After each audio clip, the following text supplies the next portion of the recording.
Hello बच्चों, तो next हमारा टॉपिक है bond angle.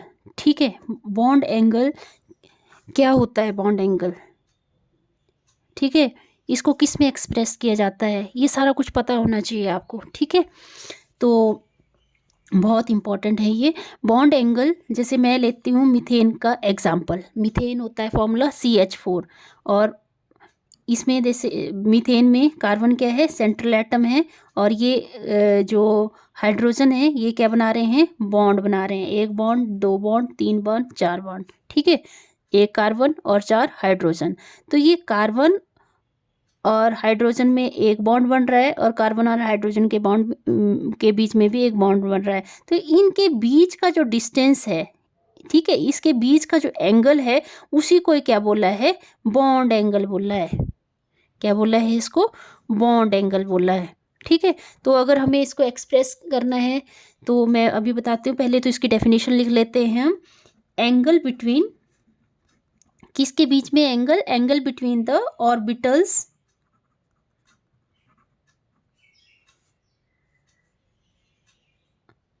Orbitals containing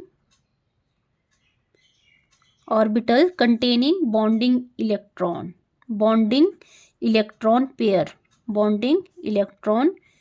pairs around the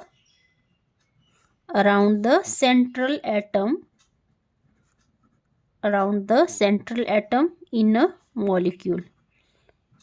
ठीक है, ये मॉलिक्यूल है। मीथेन क्या है? एक मॉलिक्यूल है। इसमें सेंट्रल एटम कार्बन एटम है, और इसमें जो बॉन्ड जो बन रहे हैं, बॉन्ड के बीच का जो डिस्टेंस है वो क्या है? बॉन्ड के बीच का जो एंगल है वो क्या है? बॉन्ड एंगल है।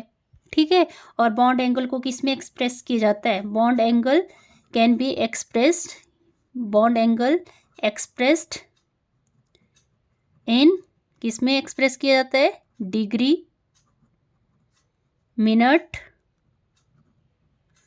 डिग्री, मिनट्स एंड सेकंड में। ठीक है, डिग्री, मिनट्स और सेकंड में। जैसे मैंने इसमें एग्जांपल लिया मीथेन, ऐसे ये बन गया मीथेन। ठीक है, और बॉन्ड एंगल इसमें क्या था? 109 डिग्री 28 मिनट। तो ये डिग्री है, ये मिनट है। ठीक है, फिर है नाइट्रोजन का केस। नाइट्रोजन में 3 बॉन्ड बनते हैं, हाइड्रोजन हाइड्रोजन हाइड्रोजन, और यहाँ पे एक लोन पेयर होता है, और इसके बीच का जो एंगल है वो बनता है 107 डिग्री का। और वाटर का केस देखें तो यहाँ पे 2 लोन पेयर होते हैं, और यहाँ पे हाइड्रोजन। पर ये जो हाइड्रोजन और ऑक्सीजन के बीच का जो डिस्टेंस है वो इसके कंपैरिजन में कम आता है। ये आता है 104.5 डिग्री। ठीक है, तो क्वेश्चन पेपर में पूछ सकते हैं कि जैसे पिछले वाले एग्जाम में पूछे भी ये क्वेश्चन है आपका, अरेंज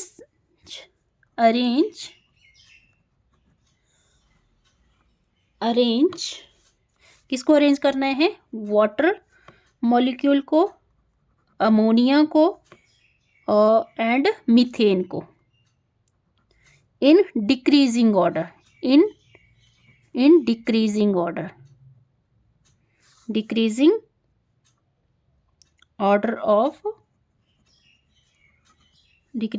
of bond angle। तो मैंने ये बनाया केस, एक मीथेन का केस बनाया, एक अमोनिया का, एक वाटर मॉलिक्यूल का। देखो इसमें बॉन्ड एंगल बताने हैं आपने, डिक्रीजिंग ऑर्डर में बताने। और मीथेन के केस में बॉन्ड एंगल कितना बना? 109 डिग्री 28 मिनट। अमोनिया के केस में ये डिक्रीज हो गया क्योंकि यहाँ पे लोन पेयर की वजह से, लोन पेयर और बॉन्ड पेयर में, लोन पेयर में क्या होती है? रिपल्सन होती है। जैसे कि अभी मैं आपको वेस्पर थ्योरी पढ़ाऊंगी तो उससे आपको ज़्यादा एक्सप्लेन होगा कि लोन पेयर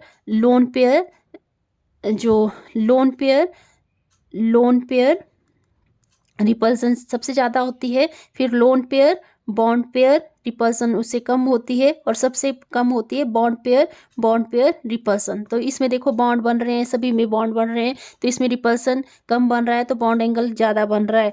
ठीक है। और यहाँ पे रिपल्सन की वजह से ये जो बॉन्ड एंगल थे ये क्या हो गए, थोड़े कम हो गए, जिसकी वजह से ये एंगल भी क्या हो गए, डिक्रीज हो गया। और यहाँ पे bond angle, bond lone pair repulsion बहुत ही ज़्यादा थी, तो इसमें जो बॉन्ड एंगल है और भी डिक्रीज हो जाएगा, ये 100.5 डिग्री बनेगा। तो मेरे को बताना है अब आपने डिक्रीजिंग ऑर्डर में। तो डिक्रीजिंग ऑर्डर में सबसे, डिक्रीजिंग ऑर्डर का मतलब ही क्या होता है, डिक्रीजिंग ऑर्डर का मतलब होता है पहले सबसे बड़ा लिखना है, फिर उससे छोटा, फिर उससे छोटा। तो सबसे बड़ा है मीथेन, डिक्रीजिंग ऑर्डर में लिखना है ये, ठीक है, मीथेन। फिर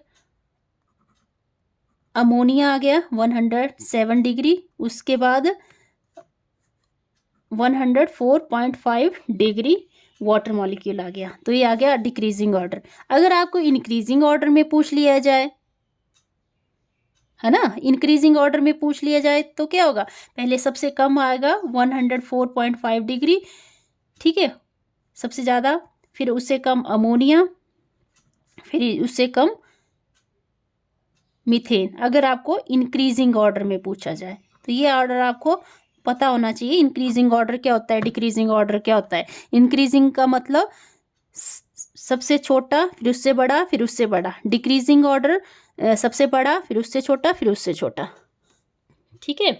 तो आई होप आपको समझ आ गया होगा ये।